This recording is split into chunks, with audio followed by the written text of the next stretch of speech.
ආයිබෝවන් cooking හැට්ටෙල්ගේ YouTube channel එකට අදත් ඔයාලව ආදරෙන් පිළිගන්නවා. කෑම මේසෙ සල්සවන්න මේ වගේ වර්ණවත් සැලඩ් එකක් හදාගන්න කැමතිද ඔයාලා? ඉතින් මම අද ඔයාලට මේ වීඩියෝ එකෙන් අරගෙන ආවේ බෙල් පෙපර් වලින් රසවත් සලාදයක් හදාගන්න විදිය. මම මේ රසම රස සැලඩ් එක හදාගත්තේ කොහොමද කියලා ඔයාලට දැන් පෙන්නන්නම්.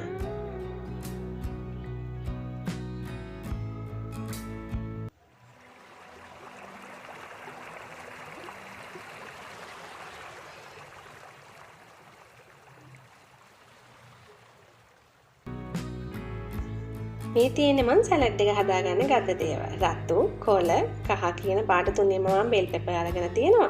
ඒ වගේම ලුණු ගෙඩියක්, තක්කාලි ගෙඩියක්, අම්මිරිස් කරල් 5ක් විතර, ඒ වගේම දෙහි උෂත් අපිට මේකට අවශ්‍ය වෙනවා. රසායනික ලුණු, ගම්මිරිස්, ඒ වගේම මම මේකට ක්‍රීම් චීස් භාවිතා කරනවා. ඔයාලට ක්‍රීම් චීස් නැත්නම් ඒ රසට හදාගන්න පුළුවන්. තියනවා නම් විතරක් ඔයාලට ක්‍රීම් චීස් දාන්න පුළුවන්. ඊළඟට මම බෙල් පෙපර් ටික කපා ගන්නවා. සලාදයක් හදනකොට සලාදයට අවශ්‍ය දේවල් කපා ගන්න හැඩ ගොඩක් තියෙනවා. අද මම කපා ගන්නේ කොටු හැඩයට. කොටු හැඩයට කපාගත්ත සලාඩ් එකක් තමයි මම හදාගන්නේ. මේක නිසා මම ඉස්සෙල්ලාම සේරම දේවල් ටික මේ විදිහට කොටු හැඩයට කපා ගන්නවා.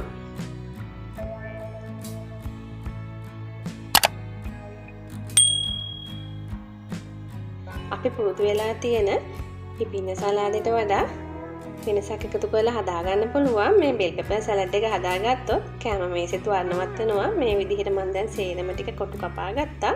ඊළඟට ලුණු ගෙඩියයි තක්කාලි අම්මිරිස් ටිකත් කොටු හැඩ වලටම කපා ගන්න.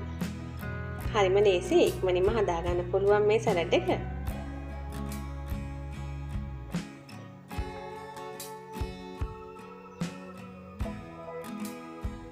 ඔයාලා කැමති නම් අම්මිරිස් වෙනුවට මාළු මිරිස් උනත් මේකට එකතු කරගන්න පුළුවන්.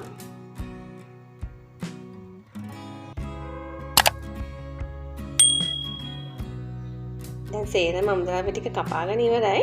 දැන් බලමු මම සලාඩ් එක හදාගත්තේ කොහොමද කියලා.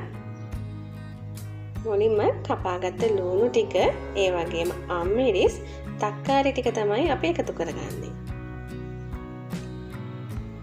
මේකට තමයි අපි ලුණු, ගම්මිරිස්, ක්‍රීම් චීස් එක එකතු කරගන්නේ. මේ ටික කලවම් කරලා ඊළඟට තමයි අපි කපාගත්ත බෙල් පෙපර් ටික එකතු කරගන්නේ. මේ දැන් මම එකතු කරගත්තේ ක්‍රීම් චීස් එකතු කරගන්නකොට ඔයාලා ගන්න ද්‍රව්‍ය ප්‍රමාණයන් අනුව එකතු කරගන්න. මම එකතු කරගත්තේ ක්‍රීම් චීස් තේ හැන්දක් විතර. දැන් සේරම ටික හොඳට කලවම් කරගන්න. මේ වෙලාවේදී ලුණු රසක් බලන්න. දැන් මම කපාගත්ත බෙල් පෙපර් ටිකත් එකතු කරගත්තා. ඒ ටිකත් හොඳට කලවම් කරගන්න ඕනේ දැන්. හරි ලේසි. දැන් හදාගන්නත් ඉවරයි අපේ බෙල් පෙපර් සලාඩ් එක. මේ වෙලාවේදී තමයි අපි දෙහි උස ටික එකතු කරගන්නේ. මම මේකට දෙහි බෑ එක උස එකතු කරගන්නවා. සලාදයක් වුණාම ඇඹුලට තියෙනකොට හරිම රසයි.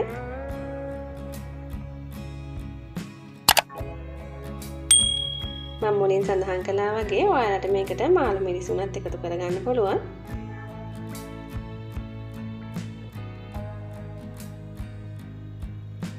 මේ තියෙන්නේ මම හදාගත්ත බෙල් පෙපර් සලාඩ් එක.